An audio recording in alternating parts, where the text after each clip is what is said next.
Olá, sétimo ano, vamos fazer a correção do bloco 4 de Geografia agora. Número 1. Fale sobre cada um dos pontos extremos do Brasil.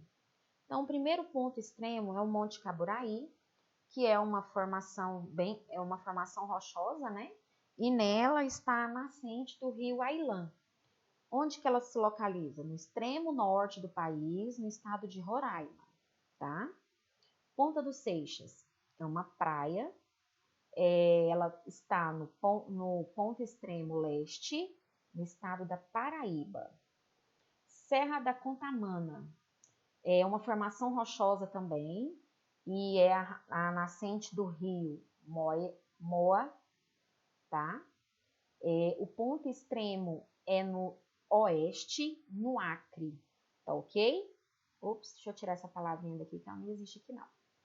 É Arroio Chuí, que é um pequeno curso de água, tá?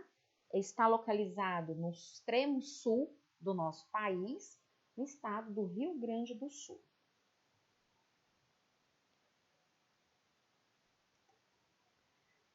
O extenso território brasileiro faz limite com quase todos os países da América do Sul, exceto Chile e Equador. Qual a localização do Brasil no mundo? Então, o Brasil se localiza na América do Sul e é considerado um país de dimensões continentais, né, devido ao seu tamanho. E aí, o território brasileiro, ele está localizado a oeste do meridiano de Greenwich. Suas terras também estão presentes no hemisfério norte e no hemisfério sul, sendo que a maior parte das suas terras é no hemisfério sul, com 93%, e 7% no hemisfério norte, com uma pequena área ali na linha do Equador, tá? Bem pequenininho. O que é fronteira? Fronteira é a faixa de terra que se estende ao longo de uma linha no limite territorial, tá? 4. Qual a função da escala em um mapa? A escala, ela informa em que proporção está aquela representação, né? E ela sempre vai estar reduzida em relação ao tamanho real, tá? Então, ela estabelece o que? Uma proporção entre a área representada e a área da realidade, certo? Para isso que serve a escala. Entre os séculos XV e XIX, houve uma intensa ocupação da organização do território brasileiro, que decorreram do desenvolvimento de sucessivas atividades econômicas. Fale sobre a ocupação do território brasileiro nos séculos XVI, XVII, XVIII e XIX. Então, nós vamos estar nos 4 séculos, né? Então, durante o século XVI, a ocupação portuguesa ocorreu assim, na faixa litorânea, ali, principalmente na região nordeste, tá?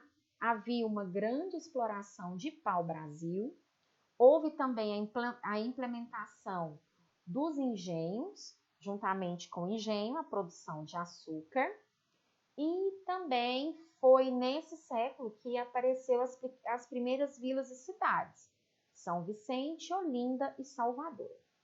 No século XVII, houve uma grande expansão e ocupação das áreas no interior da Colômbia, já que eu estou com Colômbia, do interior da colônia, tá? Devido à expansão da pecuária. Então, a criação de gado passou a ocupar as áreas que antes era somente da criação, né, da plantação de cana-de-açúcar. E aí, nessa época, a cana-de-açúcar já estava em baixa. Então, as pessoas tinham que investir em alguma outra coisa. Eles pensaram que vamos investir em gado. E aí também ocorreu que a região amazônica começou a ter um grande destaque também devido à exploração das drogas do sertão. E aí eu coloquei aqui como exemplo o cacau e o urucum, né? A atividade mineradora que teve início lá no século XVIII foi justamente com a descoberta das jazidas de ouro e diamantes, onde? Estado de Goiás, Mato Grosso e Minas Gerais, tá? E aí o pessoal começou a sair ali do litoral e ir para o interior em busca de ouros e metais, joias preciosas, né? No caso aqui os diamantes. No século XIX, o Brasil foi a época que ele se tornou independente de Portugal. E aí o café foi nesse momento que ele tornou o principal produto brasileiro. E aí teve também o algodão na Caatinga, né? A exploração da borracha na região amazônica também teve bastante destaque no século XIX. No decorrer do século XX, o território brasileiro passou por significativas transformações, com a intensificação do processo de industrialização. Explique como o espaço brasileiro está organizado na atualidade. Então, assim, desde o início, né, no decorrer do século XX, o território brasileiro passou por muitas mudanças, né? Então, houve a expansão da atividade industrial, tá? Que ela é bastante expressiva aqui no nosso país, porque as pessoas, nesse momento, as pessoas começaram a sair do campo e ir para a cidade para poder trabalhar na indústria, né? Buscando uma vida melhor, um emprego melhor para sua família, que foi o êxodo rural, né? As vias rodoviárias, né? As BRs, começou a ter a questão do asfalto, né? Para transportar o que era produzido. Então, isso também melhorou bastante. Na agropecuária, teve um grande aumento na produção, devido à questão da modernização, tá? Então, isso também ajudou. E aí, algumas áreas urbanas, né, que eram bem antigas, elas sofreram também modificações econômicas e sociais, devido justamente a toda essa mudança, devido a essas mudanças, principalmente a questão industrial, o comércio, né, tudo isso influenciou de alguma forma. Houve um grande crescimento das atividades ligadas à produção agropecuária, recursos minerais e também ao desenvolvimento industrial nos últimos anos. Fale sobre cada uma dessas atividades econômicas. Então, vamos lá. A agricultura, né? Nesses últimos tempos, houve uma grande produtividade, a qualidade dos produtos também melhoraram, investimento em maquinários, tecnologias, estudo tem ajudado muito na agricultura. A questão da monocultura também tem elevado a produção dos cultivos, tá? Mas ainda existe pequenos agricultores, né? Que eles usam mesmo para consumo próprio e assim, para o pequeno comércio, tá? Tem aquelas pessoas, aquelas médias propriedades, né, que eles também utilizam técnicas mais tradicionais e equipamentos menos sofisticados para desenvolver a sua plantação. A pecuária, a criação de animais é desenvolvida, assim, em grandes propriedades, né? Desde, quando a gente fala pecuária, são os gados, né?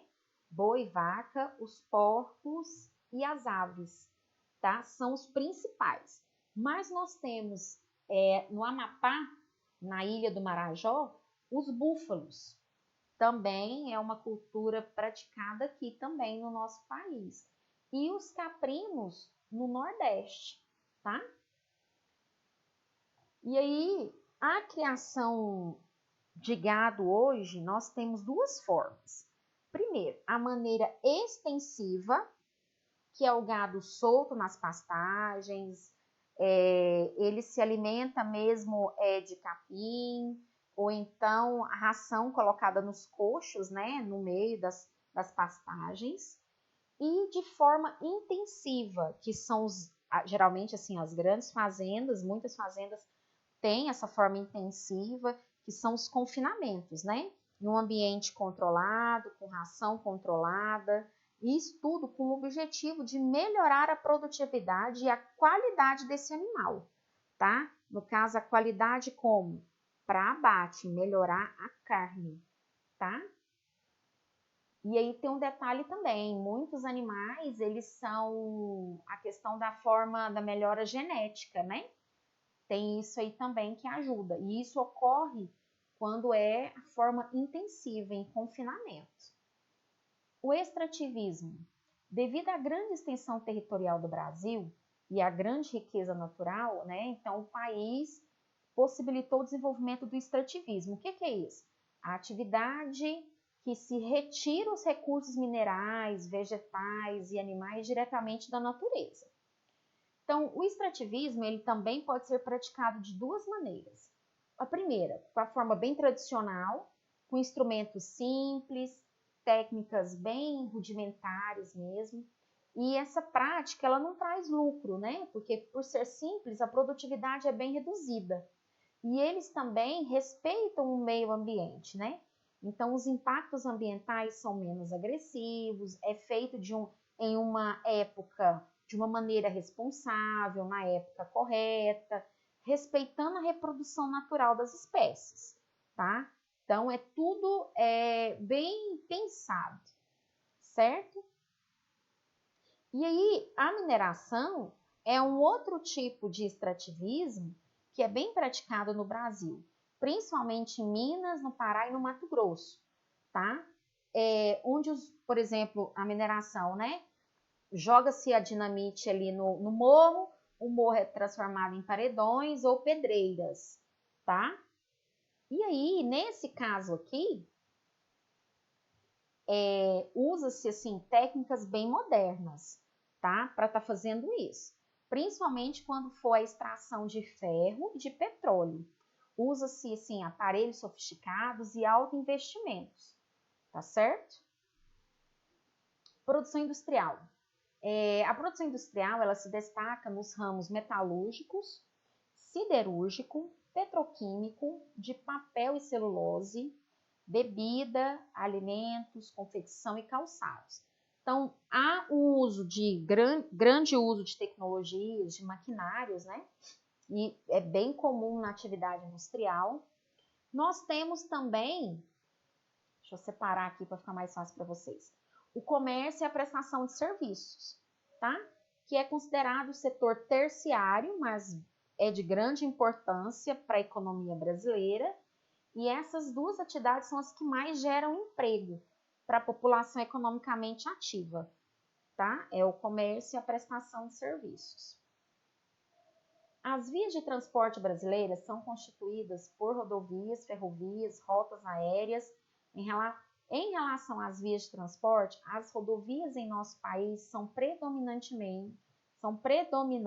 e responsáveis pela maior parte da circulação de cargas e pessoas. Agora, dê sua opinião sobre as rodovias no Brasil. Então, essa questão aqui é pessoal. Essa eu gostaria muito que a gente discutisse na sala de aula. O que vocês acham dessa questão das rodovias, né? Quem quiser comentar a respeito da privatização das rodovias também, fiquem à vontade, tá? Isso aqui a gente vai fazer em sala, tá bom? Então, é isso. Espero que vocês façam a correção direitinho, tá? Vocês estão vendo que em alguns lugares aqui eu tô tendo que separar, né? Porque não foi separada, porque o meu teclado, ele tá com um probleminha na tecla de espaço e às vezes fica sem dar o espaço, tá? Vocês vão desculpando, tá bom? Mas eu espero que vocês tenham conseguido fazer a correção direitinho da atividade, ok? Um abraço a todos, fiquem com Deus.